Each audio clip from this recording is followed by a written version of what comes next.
Nagkakarga di umano ang isang planta sa Bulacan ng iba't ibang brand ng LPG kahit hindi otorisado. For example, brand A ako, brand A lang yung dapat kong refillan, wala nang iba. July 10, nakumpirma ng CIDG Bulacan ang impormasyon sa pamamagitan ng isang test buy. July 30, sa bisa ng ibinabang search warrant, kasama ang resibo, pinungubuli ng mga otoridad at LPGMA ang planta. Pagpasok sa loob, huli sa akto ang pagre-refill ng ilang tauhan ng planta sa samut-saring brand ng LPG.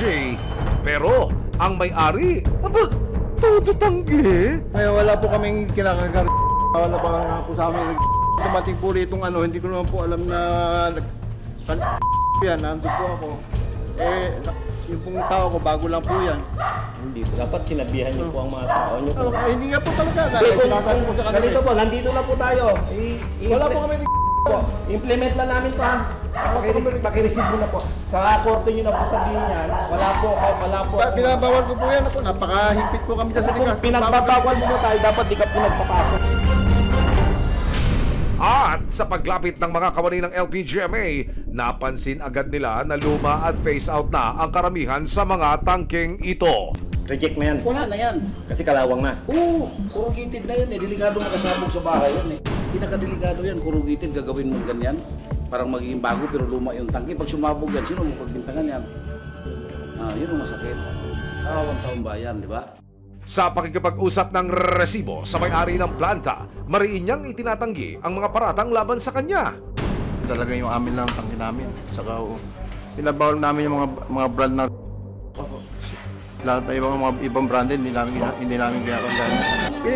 Nagtanong pa nga siya kung ilan nakakargahan to sabi niya tatlo lang. Hindi ko naman alam na Pero dahil sa nauna ng test buy na naganap at mga ebidensyang nakalap ng otoridad, arestado ang may-ari ng planta. Hinuli po kayo namin sa bisa ng search warrant sa violation ng RA number 8293, Intellectual Property Code of the Philippines, Section 155. Matapos na mabasahan ng karapatan, isa-isa ng binaklas at kinumpiska ang mga gamit ng planta.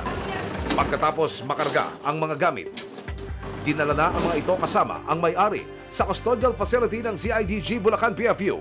Ayon sa mga otoridad, ilang araw matapos ang operasyon, release for further investigation ang may-ari ng planta at sasailalim sa preliminary investigation ng kaso.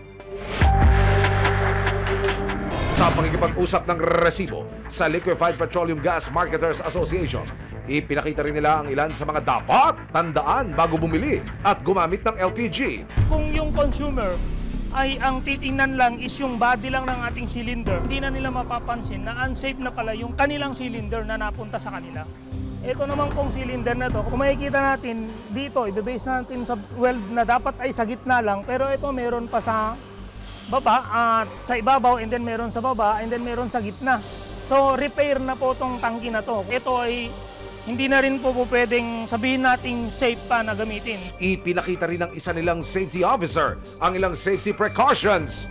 So ang tama, pagkabit, i-check natin muna kung ito po bang clip. No? Itong clamp ng ating hose ay mahigpit. Paliwanag niya ang LPG dapat ang unang pinapatay imbis na ang kalan para maiwasan ang hindi inaasahang pagsingaw o pagkalat ng gas. At sa oras na lumiyab ang tangke ng LPG, kung makikita po natin, meron po siyang ventilation dito sa likod. Dalawa po yan, so kahit isang daliri lang po, pwede naman po siya patayin. Pero nakatingin lang po tayo dapat dun. And then pwede rin po siya sa blanket. Babasa tayo ng blanket or kumot, then tatakpan. At panghuli, kapag may mapansin o maamoy daw na pagsingaw ng gas o fumes, any electric po na connection na po pwede pong pag-createan ng ignition source ay huwag po tayo magbubukas and huwag po tayo magpapatay.